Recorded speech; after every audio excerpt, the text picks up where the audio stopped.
Hello there, it's Ashraf here. We are still dealing with forces and frameworks. And tonight we have a framework that looks like this.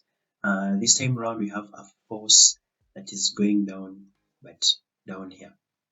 Previously we had the forces all up here, but now the force is down here. So how do we deal with a number like this one? So what we do is we first determine the scale. That's the first thing that we always do. So I want to represent 5 meters with 40 millimeters, and this can give me a scale. So that would mean that 1 meter is actually going to be equal to 8 millimeters, and this would be my scale. Then also for kilonewtons, I want to represent 25 kilonewtons with still 25 millimeters. So that would mean that 1 kilonewton is equal to 1 millimeter, and this is our scale for the forces. Now that I have a scale, I can draw my space diagram.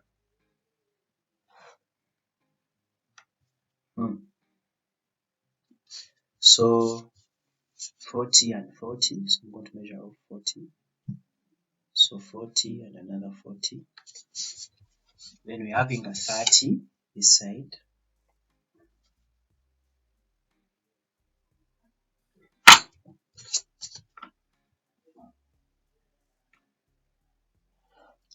And finally, a 45.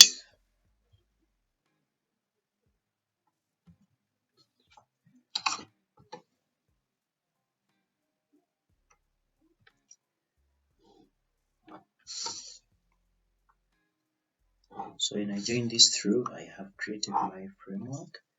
And according to this, we have a line here. Then according to what we see here, this distance is divided into 2. So I would also divide this into 2.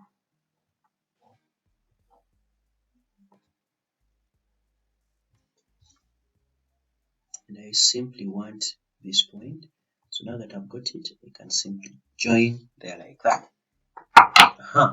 Perfect. So I can now complete my framework by attaching the forces and reactions. So you have a reaction here. Then we have a force here. Then we have a force here.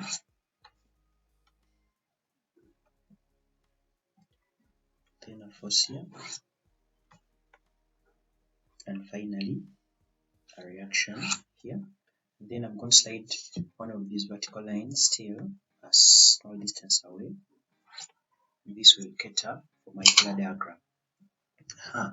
So this is R left, R right.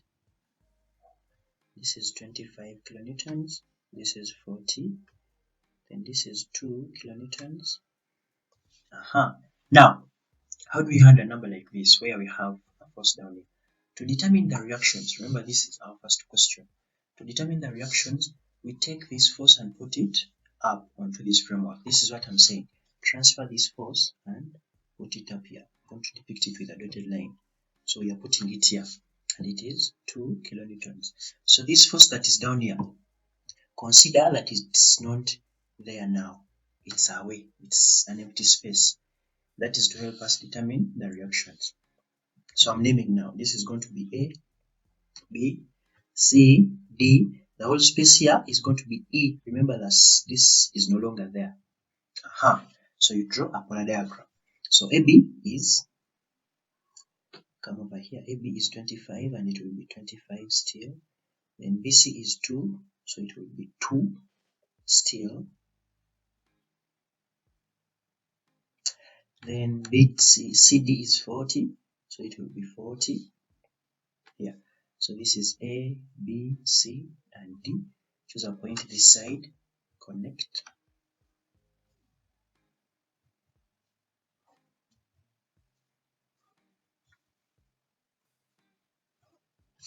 I can now outline this.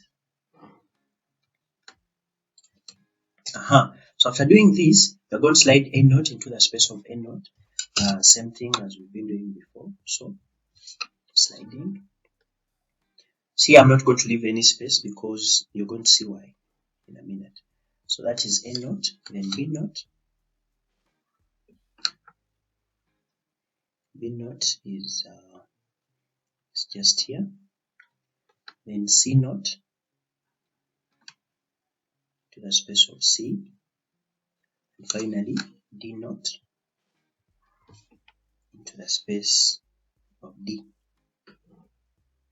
like that. So join the last point to the first. Don't waste any time, slide this back to point O, all naught, and as we said, this becomes point E.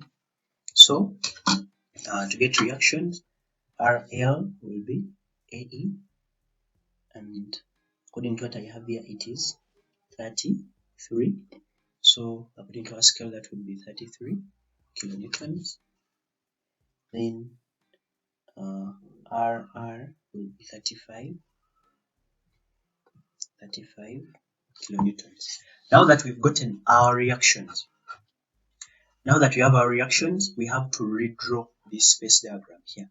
Because remember, the space diagram that we are using has this force taken back up. But in reality, the force is still down here. So what do? We redraw that diagram such that we do something that is based on what is actually happening. So this is me redrawing it. So we redraw the space diagram and we also draw a new polar diagram. Yes, the polar diagram is going to change.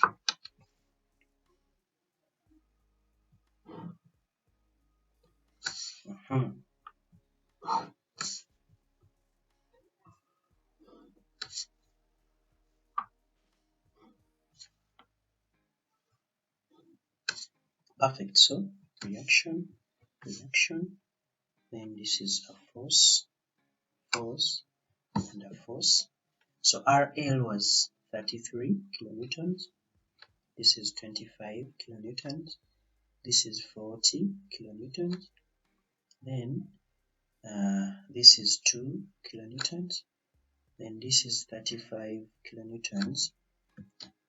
Yes, I think that's all. Then we now name afresh. So this is going to be A, then the whole of this is going to be B, then this is C, then the distance between this and this force is going to be D, then the distance from here up to here is going to be E, then here F, G, and H. I'm saying after getting the reactions, we consider all this null and void. We no longer consider it. That's why I'm drawing a fresh space diagram, and from this space diagram I'm going to draw a fresh polar diagram that shows that this force is down here. How? So simply slide a vertical line a small distance away. Then starting with AB is going down, so I measure while going down. So 25, so I measure 25. So this here is AB, guys. Then you have BC, which is 40. So BC is 40. Then we have CD, which is 35. But CD is going up. That's very key. CD is going up. So from C, I have to measure 35 as I go up. Let me hope that makes sense. So come and measure 35 as you go up. So this is CD going up. I've gone up because CD is going up. This reaction is going up. Then we have DE, which is going down. So measure 2 going down from D. So this is E. And then finally you have EA, which is 33. And if you measure the distance from here up to A, it gives me exactly 33 millimeters. EA is going up. So it goes up. EA, 33 millimeters. And now that we have a fresh polar diagram, we can now get our vector diagram. So come and get A. So you can see that the line at A and the line at B are the same. So I'm going to get this line here, take it this side and put it at A and also put it at B. Then we can also see that there is a horizontal line and a horizontal line at E and D. So get this line here, take it to E and D.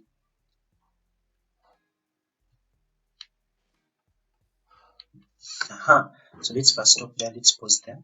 Then we see that the line at A is meeting the line at E at point F. Line at A is meeting line at E at point F. So this point here is F. Then we can see that at F we have this line here that is meeting the line from B at G. So I'm supposed to slide this line here and take it to F. And we are saying this line from G is meeting B. Sorry, this line at F is meeting B at G. So the line at F is meeting the line from B at point G, like that. Huh. Perfect, perfect, perfect. I'm going to outline what I have so far. Perfect, perfect, perfect. And then we can also see that at G, there is this line here that is meeting the line at D at H. But let's first pause there. Let's first leave that for now and come this other side. We see that we have a line at C. So I'll slide this line and put it at C, like that. But this line at C is meeting the line from D at H, as you can see. We are saying the line at C is meeting the line from D at H. So this point here is H. So you can outline what you have here now.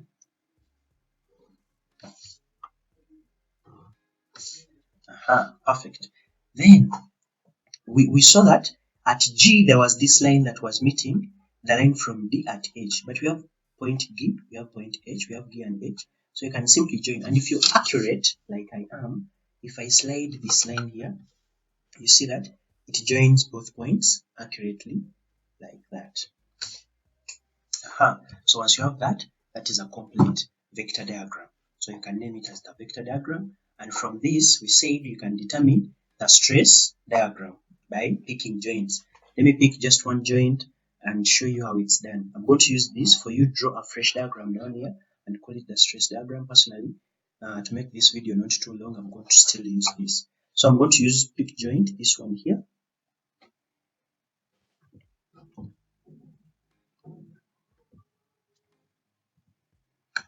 So these are the members that we have. We have AB, BG, GF. So AB is going down according to our vector diagram. AB is still going down, so we are on the right track. It gives us the direction that we have to follow. So AB, then BG. So AB, BG, BG is going down. Then GF, GF is going up. And finally, FA is going up. So transfer these arrows back to this diagram. And down here, draw the opposite of what you already have. Then come to this joint here.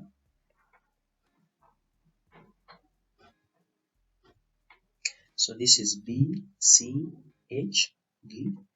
So start with a known force, BC. BC is going down according to this. So BC is going down. So this is the direction. So BC, then CH. CH is going up, so you go up. Then HG. HG is going down, so go down. And then GB. So GB is going up, so go up. So transfer this back here. So this is going this side. This is going down. This is going up. It's correct. So down, opposite. And as you can see, we are left with just this member down here, which is a tie beam. That already gives you an answer of what it looks like. But let's test and see. So I'm taking this joint. So C, D, and H. So CD, it's going up, it's a reaction. So C, D, it's going up. So we're still moving clockwise. Then DH, DH is going this side. And then H, C. So H, C, it's going down. So coming back, this arrow is correct. Then we have this. So this, and of course, what is here is going to be the same here. So this and this. Perfect. And by doing this, you have a complete stress diagram. Now you can use the stress diagram and the vector diagram to draw that table that we've been drawing ever since. You have the member,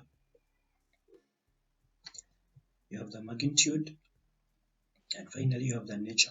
And we said a member is a strut if it looks like this, if it's under compression, and it's a tie if it's under tension. That means it looks like this. So the magnitude of the force in each member, simply, for example, AF, come and measure the length AF on the vector diagram, convert it back to kilonewtons and give your answer. And just like that, you solve that number that has a force down here. Thank you for watching. See you in my next video. If you're having any trouble, comment in the comment section, or try to rewind the video several times to try and understand the concepts that we are discussing. See you then.